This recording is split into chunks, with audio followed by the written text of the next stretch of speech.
Welcome, ladies and gents. Chris Andre here. You can find me at BetBoxing on Twitter. Of course, you can subscribe to the channel. Let's talk boxing. Let's start off with BT Sport taking the decision to price the UK pay-per-view for Tyson Fury, Derek Chisora 3 at £26.95. I think that is a really high price tag, and I think it could potentially backfire on BT. We'll get into the ins and outs as to why, but first let me just put a disclaimer out there. I was never a big fan of this particular fight, and as a result of that, I don't want people assuming that I'm saying, yeah, I was a fan and the price has put me off.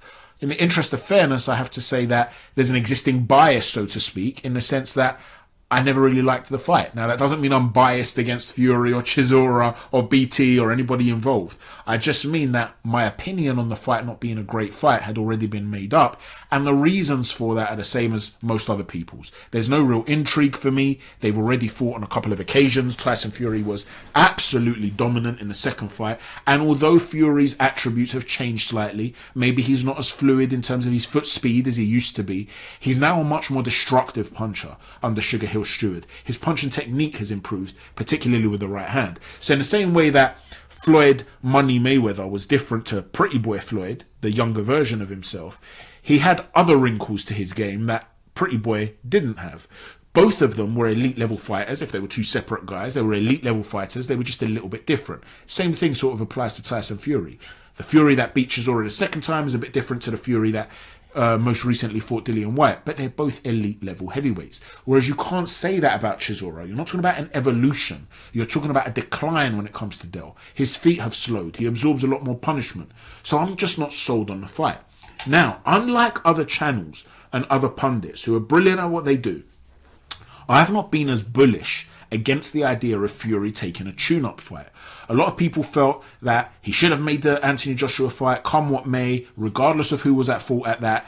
If it didn't happen, fight another top-level fighter. Go fight Joe Joyce, fight Andy Ruiz, fight someone who's top level. I understand that thought process. Of course, as a boxing fan, I'd be much more excited about those sorts of fights than a tune-up. However, I do also understand the logic of taking a tune-up to sharpen up if you are definitely fighting in the spring or the summer in an undisputed title fight against Alexander Usyk. I won't hold that against you.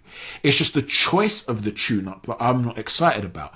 Why not fight a guy like Ajit Kabayel or Jarrell Miller? If it had been an Ajit Kabayel, well, you've got a guy who's undefeated, and I'm not massive on records, as you guys know. I'm more concerned about the body of work. But again, even if you're looking at it from the perspective of the body of work, he's not only undefeated, he's beaten Derek Chisora. It adds a new notch on the bedpost when it comes to legacy. You beat him, it adds a new element to your legacy rather than beating a guy for the third time. Do you see what I'm saying? Now, a lot of people counter this argument with three key points. Tyson Fury himself says Chisora gave Alexander Usyk a really tough fight. So why is he suddenly not good enough to fight me? I have to be on my game. If I take him lightly, I could get knocked out. The problem with this argument is that it's not true that the fight could have gone either way in the way that Tyson Fury makes out. There was a clear winner. Yes, it was a rough fight for sure. Stylistically, it was a tough fight for Alexander Usyk, but he won wide on the cards. At the time when Eddie Hearn was saying it could have gone either way, I came out and said Eddie Hearn was talking rubbish. The Tyson Fury fans were the ones who are on my channel and on Twitter are backing me and saying Eddie Hearn, typical Eddie, fast Eddie, spinning. Now you're getting a lot of Tyson Fury fans who are using the same line that Tyson Fury's using. Well, he gave Usyk a tough fight. It could have gone either way. Let's be consistent here. That is not the case. And even if it was, and he gave him a tough fight, this is not the same Derek Chisora as he was back then. He has declined. He's in the twilight of his career. The Chisora that fought Pulev is not the same guy. And by the same token, look at the difference between Chisora when he fought Parker in the first fight and Parker in the second fight. You decline at a rapid rate when you reach a certain age. He's just not that guy anymore, and it's a complete mismatch against an elite level heavyweight. The other thing that people often come up with is, yeah, I get you bringing up Jarrell Miller. He's a trash talker that might be able to sell, but we don't want Jarrell Miller getting a chance. He's failed a drugs test. He doesn't deserve a chance. He shouldn't be associated with this card. The problem with that logic is that Kevin Lorena has also failed a drugs test and he's fighting Daniel Dubois on the undercard. You understand? If a guy has served his time, then he's allowed to box again. That's just a reality. That's just, it may be distasteful to some people, but unless we see a change in the rules, he's a legitimate opponent. The third thing that I hear is, okay, even if we don't consider Jerome Miller and you're talking about Ajit Kabayel, who knows Ajit Kabayel over here? It has to be somebody who's going to be a star in the pay-per-view market, someone who's going to draw a crowd. And as a result, Chisora is the right choice. In other words, the very premise of this argument relies on the fact that this fight pulls the people in. Now, the only way it really does that, in my opinion, is if you've got a reasonable pay-per-view price, or dare I say a cheap pay-per-view price, and a strong undercard. I have not known any hardcore boxing fan, or even casual boxing fan, or even a crossover sports fan who only pays for the big pay-per-view fights. I have not met anybody who is excited about this fight. Now, I concede that's an anecdotal example. There might be people out there that do know a lot of people that are very excited about this fight. I'm just talking from my perspective and from the general trends that I see online and I see on Twitter. People aren't talking about this fight. So the only way you would be able to draw people in is to say, I might actually buy that if it's only a tenner, if it's only $11.99. Oh, and look, it's got a good undercard too. That might draw people in.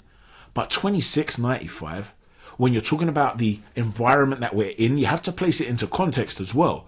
We're going through an inflation. It's one of the worst economic periods since the early 90s now.